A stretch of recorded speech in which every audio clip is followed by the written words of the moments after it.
afternoon, distinguished and august gathering. Very much distinguished academicians on the dais.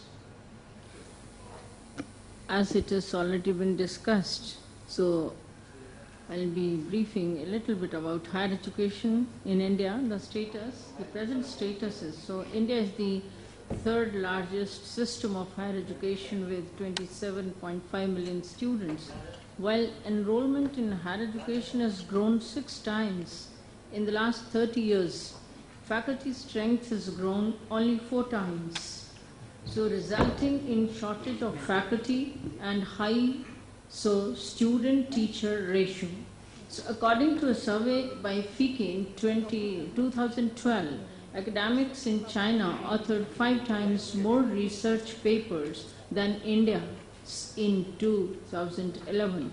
The relative impact of citations for India is half of that of the world's average.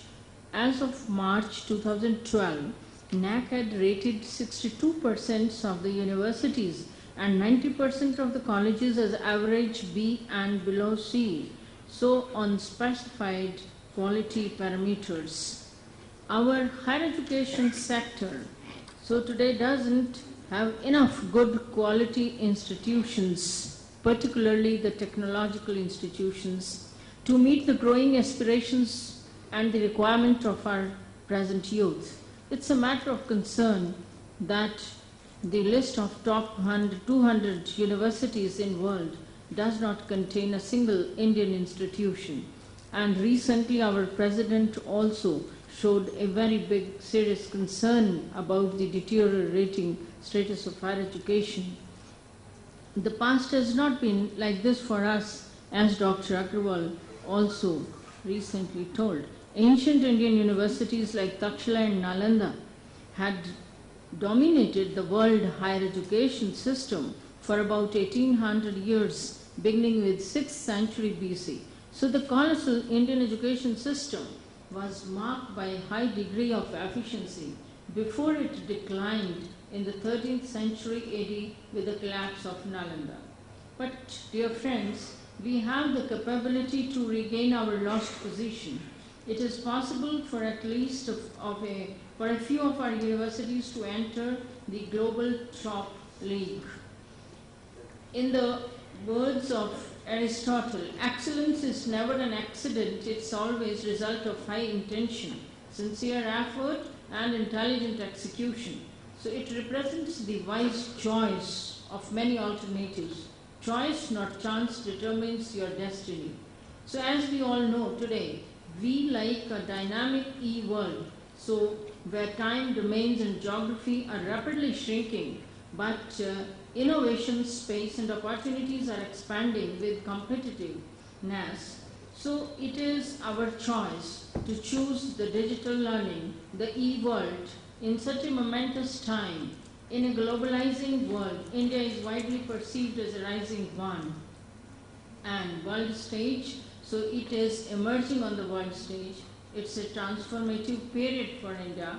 Though India is projected to become the world's largest economy by the year 2030 in terms of growth rate, demographic dividend, huge market, potential service-driven economy, and upward urbanization trends, yet the demoralizing figures of continuous decline in her global competitiveness position measured by global competitive index poses a great cause of worry, and India has slipped to 21st position since the last year, which is the lowest among its peer BRICS.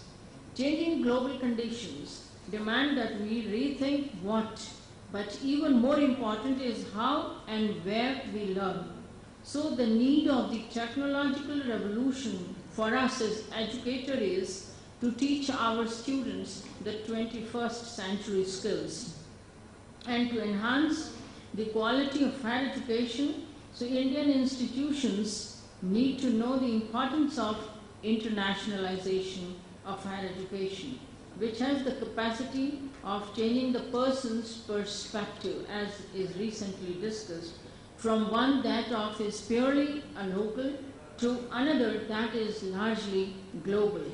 And so as Professor Agarwal recently now expressed that we are very poor at internationalization.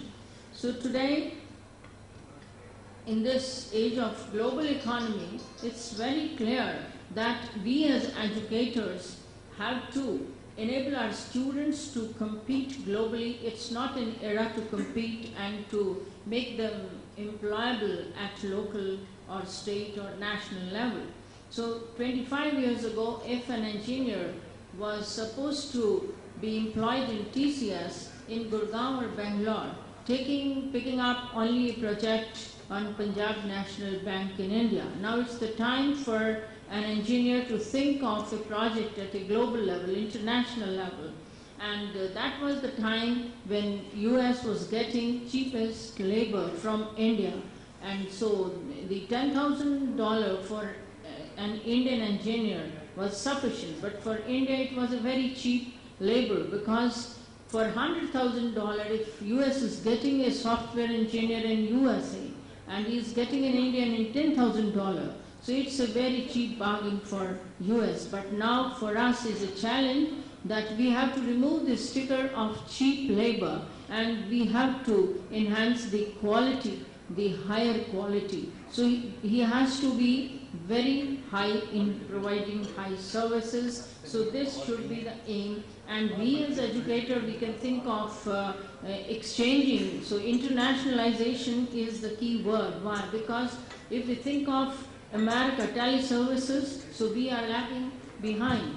There is, for example, there is a medical patient and comes to the hospital. There is a particular system. There is an alarm system and the team gets ready before the patient reaches to the hospital.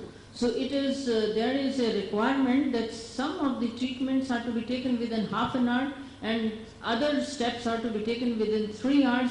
Only then the patient can be survived and recovered. So otherwise the graph of the hospital comes down and the whole team is so alert. But in India, such type of medical education is nowhere. So our students, if they go to America, they can come to know the importance and significance and they can learn those teleservices, how useful those can be in saving life and improving the life of the patients like stroke.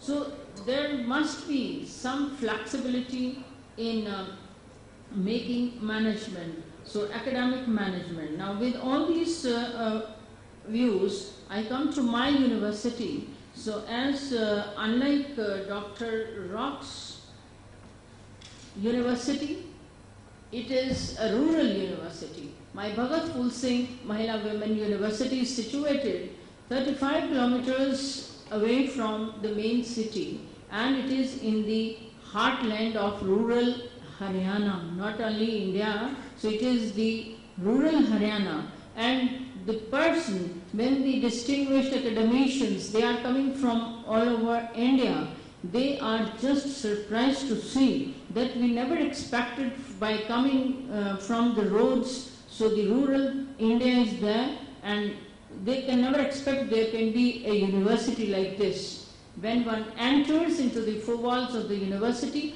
there is a very calm and quiet and natural atmosphere. So it was actually 75 years ago, Bhagat Phul Singh was the follower of Maharishi Dayanand, and he was a Patwari. When he came under his impression of his teachings, so he left job and dedicated his life for the service of the university, for the society, and particularly for educating women.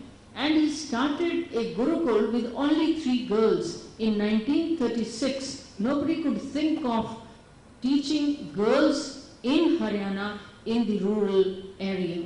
And what happened that some of the people may be called anti-social elements who could not tolerate women education.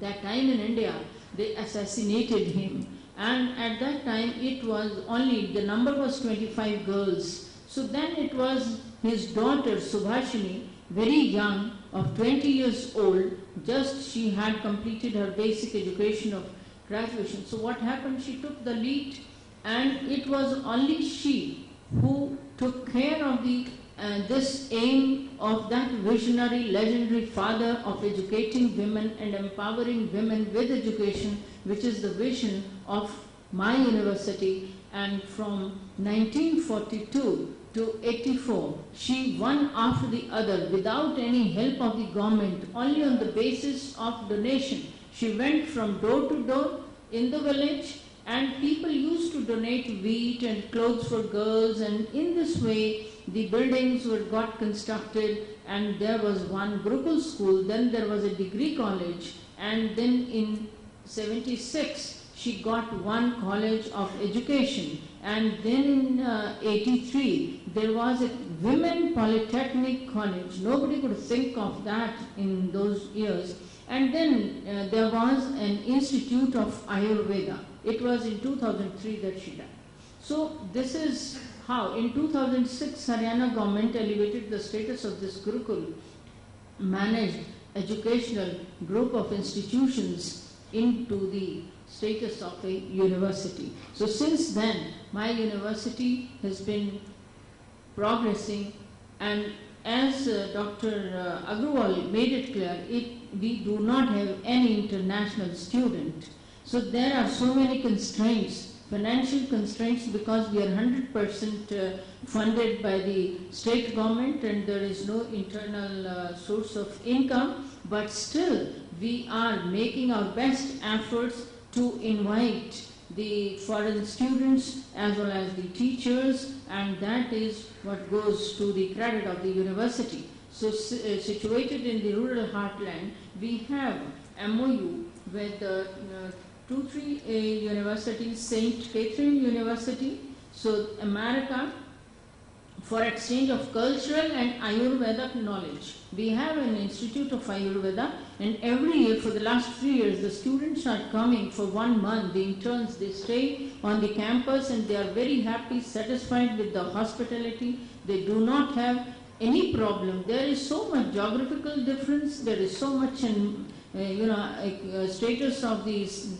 situation, the cultural, all differences are there, but the students are continuously coming and they are very happy and satisfied learning the ancient treatment of so many elements through Ayurveda, particularly the Panchkarma. We have the Panchkarma and system there, they feel very happy, and there is yoga also, naturopathy. We are specialized in that and they are learning it. Recently we had 2 students from China. They stayed for 15 days and they learned yoga particularly. And we have Kwango, one MOU with Kwango University, South Korea, and the mutual exchange for teacher and students. Actually it is, I make it clear, it is not two-way because of again the financial constraints. So the teachers and the students, group of teachers and students, they are coming for the last 3 years continuously from South Korea, staying for 1 month on our campus